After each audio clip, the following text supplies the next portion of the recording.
I smoothed the wrinkles on my silk evening gown and took a deep breath. Tonight's celebration dinner at the country club was supposed to be a joyous occasion, marking my husband Martin's retirement after decades at the helm of Reese Industries. Little did I know it would become the stage for one of the most shocking betrayals of my life. As we clinked champagne glasses with the board members and their spouses, Martin cleared his throat. "I have an announcement to make," he declared, his eyes flickering toward a young woman at the other end of the table. My heart sank as I recognized Ava Carter, one of the junior marketing executives. The way Martin looked at her made my stomach churn. "Lillian and I have decided to get divorced," Martin continued, his voice unwavering. "I've fallen in love with someone else, and we plan to marry soon." A hush fell over the table as gasps and murmurs erupted. I felt all eyes boring into me, waiting for my reaction. Tears stunned my eyes, but I refused to let them fall. "You coward," I spat at Martin, my voice trembling with fury. "How dare you blindside me like this?" "I'm sorry, Lillian," he said, not sounding sorry at all. "But I've made up my mind. Ava understands me in a way you never could." Ava shifted uncomfortably, her cheeks flushed. I shot her a withering glare, wondering how this naive girl could be so foolish. As the dinner descended into chaos, I excused myself, desperate for air. Out on the terrace, I leaned against the railing, trying to steady my breathing. Anger and humiliation washed over me in waves. Martin had been my whole world for over 30 years. We built Reese Industries together from the ground up, sacrificing countless nights and weekends. And this was how he repaid me, by casting me aside for someone half my age. I wiped away a stray tear, my jaw clenched with determination. If Martin thought I would go down without a fight, he was sorely mistaken. Game on, I thought grimly. The gloves were coming off. I tossed and turned that night, replaying the horror of Martin's betrayal over and over in my mind. How could the man I'd loved and supported for decades do this to me, to our family? As the first rays of dawn peeked through the curtains, I knew I couldn't wallow in misery any longer. If Martin wanted war, then war was what he'd get. I marched into the private bathroom and examined my reflection in the mirror. Though my eyes were puffy from crying, my resolve had never been stronger. I was Lillian Reese, and I would not be the victim here. The first order of business was hiring a bulldog of a divorce attorney. I had my secretary line up meetings with the city's most cutthroat legal eagles. Within a matter of hours, I was sitting across from Jennifer Holder, a ferocious litigator known for devouring wandering husbands. "I want to bleed him dry," I stated bluntly as Jennifer flipped through my financial documents. She arched an immaculately groomed eyebrow. "Even with your substantial assets, a nasty divorce could deplete your net worth considerably." "Money is no object," I said through gritted teeth. "That lying snake is going to pay for what he did to me and my family's legacy." A feral grin spread across Jennifer's razor-sharp features. "Then let's make sure we take him for everything he's worth." Over the next few weeks, I followed Jennifer's guidance to the letter, marshaling every resource at my disposal. Quiet instructions were issued to Reese Industries' accounting department for a full forensic audit under the guise of routine due diligence. Every bank statement, every money transfer, I wanted them combed through with a fine-tooth comb. Jennifer coached me on sowing seeds of doubt among the board members, suggesting personal concerns over Martin's ability to properly steer the company given his emotionally compromised state. A few whispered comments here, a furrowed brow there, and suddenly the company I'd helped build was questioning my husband's leadership. All the while, Martin sauntered around in a loved-up daze, oblivious to the powder keg I was carefully constructing around him.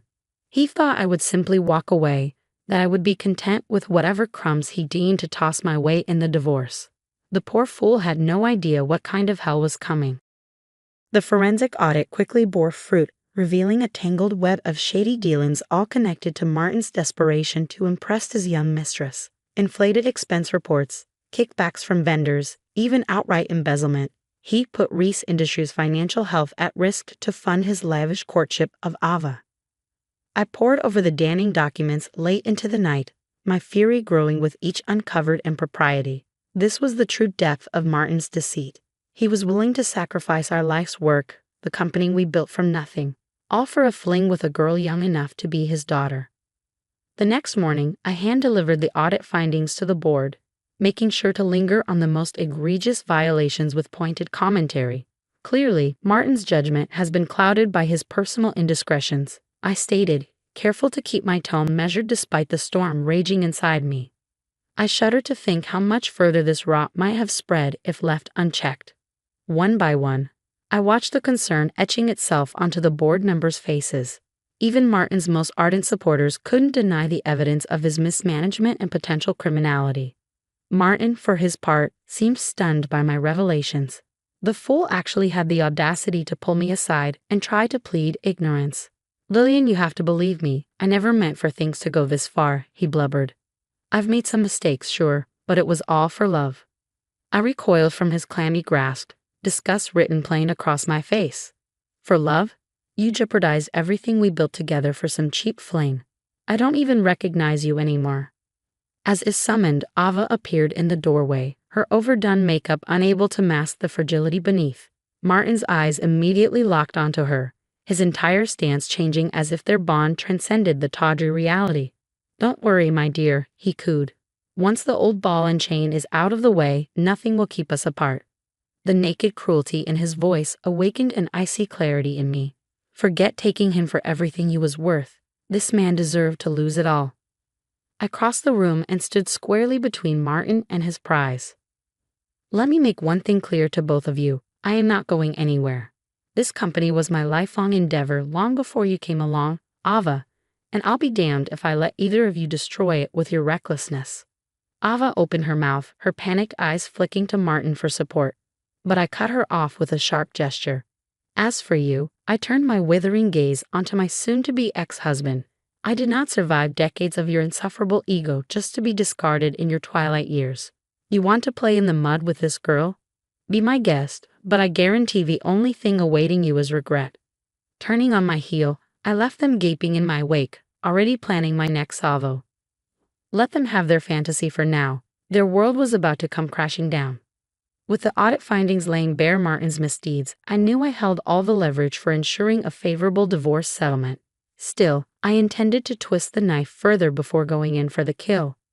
I requested an emergency meeting with Martin, putting on my best act of contriteness when he arrived. "I've had some time to reflect on things," I began, wringing my hands for effect, "and I realize now how terribly I've behaved." Martin's eyes widened in surprise, and I fought back the urge to sneer at his gullibility. "Really? You're finally coming around." I was just so hurt and angry, I continued, letting my voice quaver with manufactured regret. "But I see now that I can't force you to love me. You found happiness with Ava, and it's not my place to stand in the way of true love." The smug satisfaction oozing from his expression was almost too much to bear. "Well, I'm glad you've come to your senses. This has been difficult enough without your vindictiveness making things worse." I reached across the table and grasped his hand, putting on my best pleading expression. "I only want what's best for you, Martin, which is why you have to end this affair immediately." His brow furrowed in confusion. "What? Why would I do that?"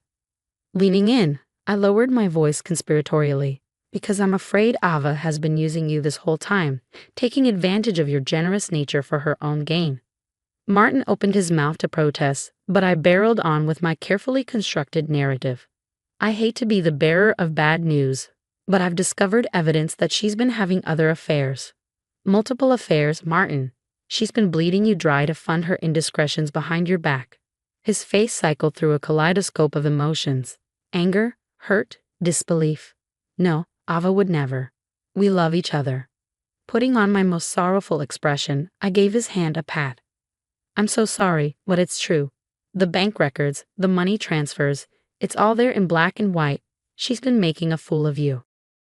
Martin's shoulders slumped in defeat. For just an instant, I felt a pang of something, pity perhaps. It quickly passed as I recalled all the anguish he put me through.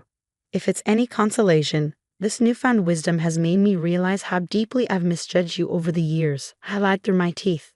Why, if I had a partner who showed half the care and steadfast dedication you've displayed, I would consider myself the luckiest woman alive.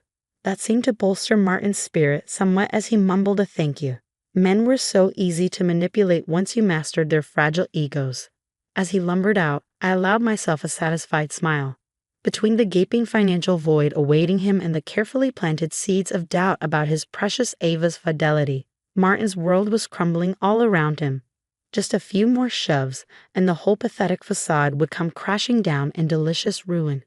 With Martin reeling from my revelations about Ava's supposed infidelity, it was time to go for the kill shot. I convened an emergency board meeting, putting on my most solemn expression as the members filed in. I'm afraid I have some deeply troubling news regarding Martin's conduct as CEO. I began once everyone was seated.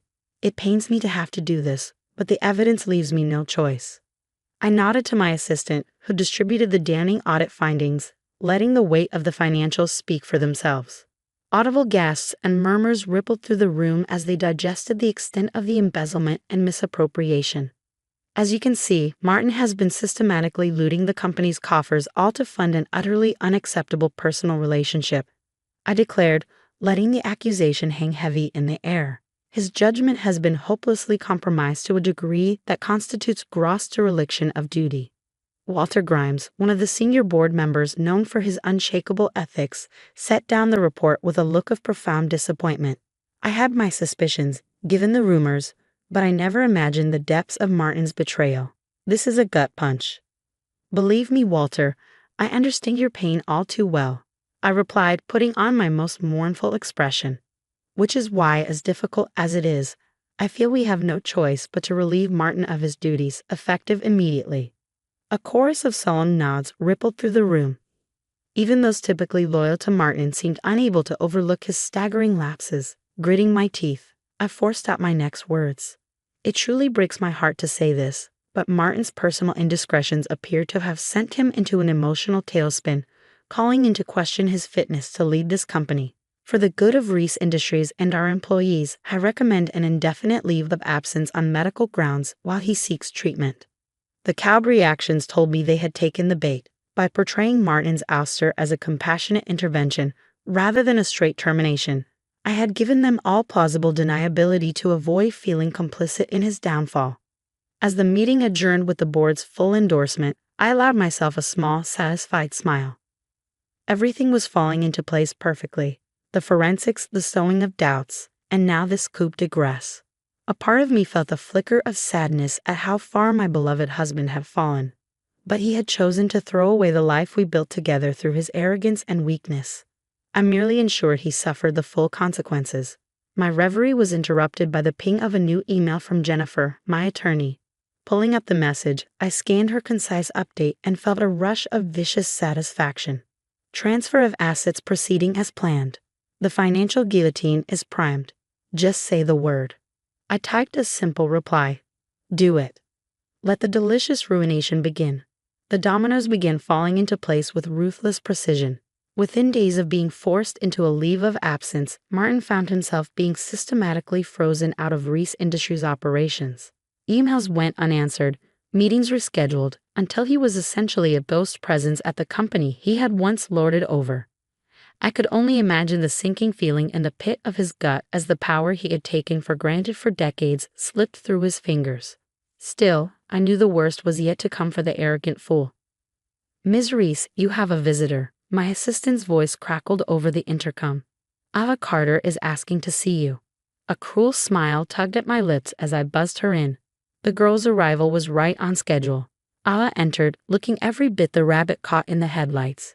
Though she tried valiantly to maintain her polished composure, I could see the cracks spider-webbing beneath the surface. What can I do for you, dear? I asked in my most saccharine tone as she took a seat. I trust this isn't about your extracurricular activities with Martin. I would simply hate for word of that unpleasantness to spread further. Her eyes went wide with panic. What are you talking about? Oh, I'm sure it's nothing. I waved a perfectly manicured hand in feigned nonchalance. Just that it would be an awful shame if those private investigator reports detailing your numerous other affairs ended up going public. Can you imagine the scandal? Ava paled, and I fought back the urge to cackle at her obvious distress. The phony dossier I had concocted was truly a work of art. But that's not true, she sputtered. Martin and we love each other. It's just us. If you say so, dear, I replied coolly. Though if I were you, I might be more concerned with his mounting legal troubles and the likelihood of financial ruin. That caught her attention, as I'd intended. Leaning forward, I laid it all out for her in brutal clarity. The fraud charges looming over Martin, the asset freezes, the inevitable collapse of his net worth once the divorce was finalized. Do you honestly think a man facing prison time and bankruptcy will have any qualms about leaving you high and dry?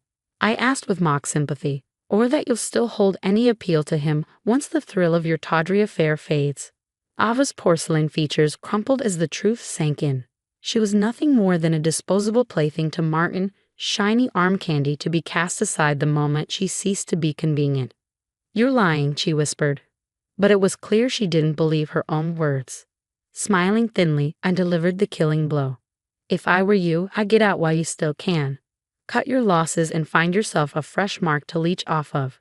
Plenty of rich, desperate fools out there to exploit." A single tear rolled down Ava's cheek as she stared at me in wordless stupor. I gave her a few moments to absorb the reality crashing down around her before delivering the final twist of the knife. "Oh, and one more thing before you go running back to that pathetic creature you've been betting," I added with sugary venom. "I'd strongly advise emptying out any of Martin's personal accounts or assets you have access to. You'll need whatever you can get to restart your entrepreneurial activities." For just an instant, Ava's mask slipped, and I saw the ruthless mercenary parasite lurking underneath. That was all the confirmation I needed that my carefully planted mole had succeeded in guiding her toward the path of maximum damage. Nodding to herself, Ava stood and wiped away the crocodile tears before squaring her shoulders in false bravado. "You're going to regret this," she spat out in a tremulous voice utterly devoid of conviction. I simply laughed as she turned on her heel and stormed out. The delusional girl had no idea how correct she was, but not for the reasons she thought. Once this was all over, the only regret I would feel was not destroying them even sooner. The endgame was finally upon us. Within weeks of Ava's hasty exit, the other shoe dropped with a reverberating thud that shook Martin to his core. I took no small pleasure in being present as the investigator from our corporate security team laid out the damning evidence: bank statements, wire transfers, photos, an entire dossier documenting how Ava had systematically looted over 7 figures from Martin's personal accounts and investment portfolios. She couldn't have," Martin stammered, his face becoming an ashen mask of disbelief. "We were going to start a life together." The investigator simply shrugged, his expression one of practiced neutrality. "I'm afraid the money trail doesn't lie, Mr. Reese. This appears to have been a long-running scheme to bleed you dry." Martin's eyes found mine, pleading for a lifeline amidst the crashing waves of betrayal. "Lillian, you have to believe me. I never thought she was capable of something like this." I crossed my arms, regarding him with a look of utter disdain. "Really, Martin, because it seems to me that poor judgment and self-delusion have become something of a pattern for you lately." His shoulders sagged in defeat as the weight of his situation clearly crushed down upon him. It would have been almost pitiable if he weren't such a despicable creature. "But I don't understand. Why? Why would she do this to me after everything I sacrificed?"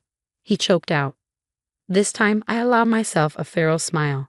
"Isn't it obvious? You were nothing more than a means to an end.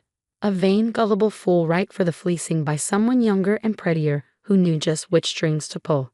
Martin opened his mouth, no doubt to try and defend his precious Ava's honor, but I silenced him with a raised hand.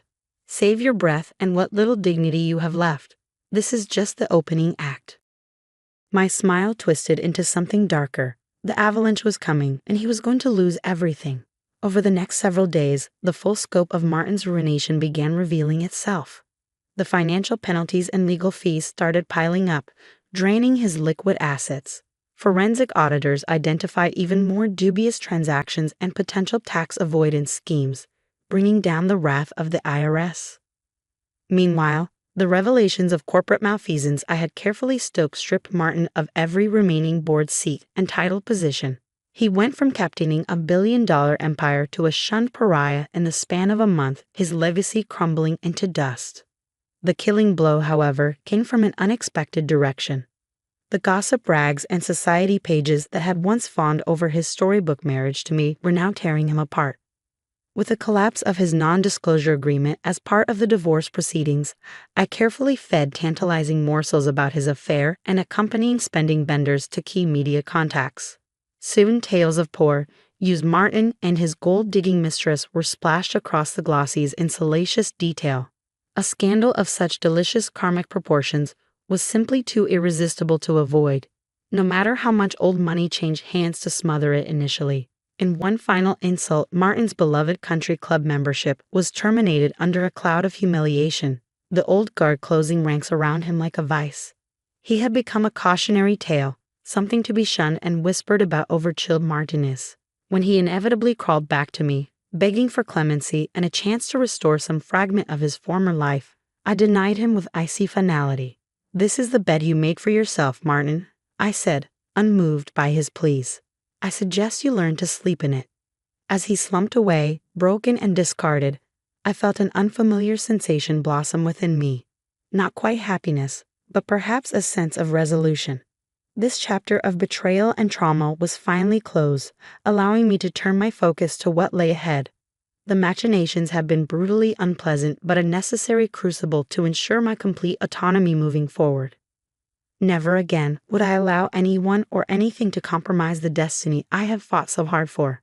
I was Lillian Reese, newly anointed captain of my own fate, and the world had better be ready for my brand of merciless stewardship. As the ashes settled from the scorched battlefield that was my divorce, I wasted no time in firmly establishing my leadership over Reese Industries. The board meetings that had once been merely a formality were now the arenas where I flexed my hard-won power. Profitability is down over 12% compared to last quarter's projections. I stated in a tone that brooked no argument as I stared down the assembled executives.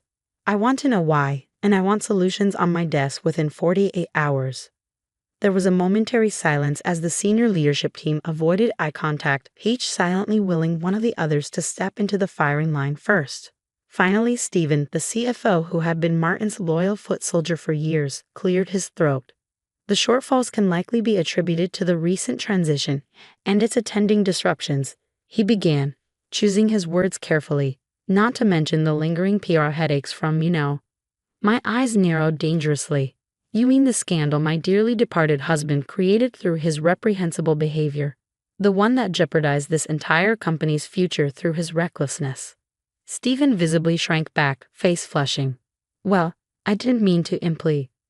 "Save it," I cut him off with a withering glare. "I don't want to hear any more excuses about factors beyond our control. We make our own destiny here, and anyone unable to adapt to my leadership would be wise to explore other opportunities." The room had gone deathly quiet, the temperature seeming to drop several degrees as the gathered executives finally recognized the new power dynamics at play. This was no longer the Reese Industries of old, where decisions were debated ad nauseum behind closed doors. There would be no more nods to consensus or democratic hand-wringing. My edicts would be final. Mrs. Reese, Maria, the head of operations, ventured after clearing her throat. "If I may be so bold, your decisive vision is a marked change from how we've traditionally operated. I think I speak for everyone when I say an adjustment period will be required before we can realign strategy." A few cautious nods rippled through the table, though most seemed to sense the undercurrent of defiance in Maria's words. My jaw clenched hard enough to crack walnuts. Slowly rising to my feet, I fixed Maria with a look that could blister paint. "Let me make one thing crystal clear for you and your cohorts," I said, my voice like razors scraping steel. "I did not survive decades of being gaslit and undermined by that spineless bastard I called a husband only to face further diminishment from his lackey." Maria shrank back in her seat, all bravado evaporating as I stalked around the table toward her. I could sense the others watching with a mixture of disbelief and morbid fascination. None dared intervene as the new order asserted itself. "This company's oligarchic days are over," I stated, leaning in until Maria was forced to maintain eye contact. "Either acclimate to my leadership and start pulling your weight, or I'll find those better suited to my vision. Am I making myself clear?" She nodded almost imperceptibly, seeming to have momentarily forgotten how to form words. Straightening up, I turned my gaze to encompass the entire cowed assemblage. I did not fight my way through the depths of hell itself just to be undermined again. Reese Industries answers to me now and me alone. My lip curled slightly. "And if that reality is too difficult for any of you to accept, I'd be more than happy to expedite your transition into unemployment." The silence that followed spoke volumes. The machine had a new master, and woe betide anyone foolish enough to forget that. As the meeting disbanded, I allowed myself a tight, predatory smile.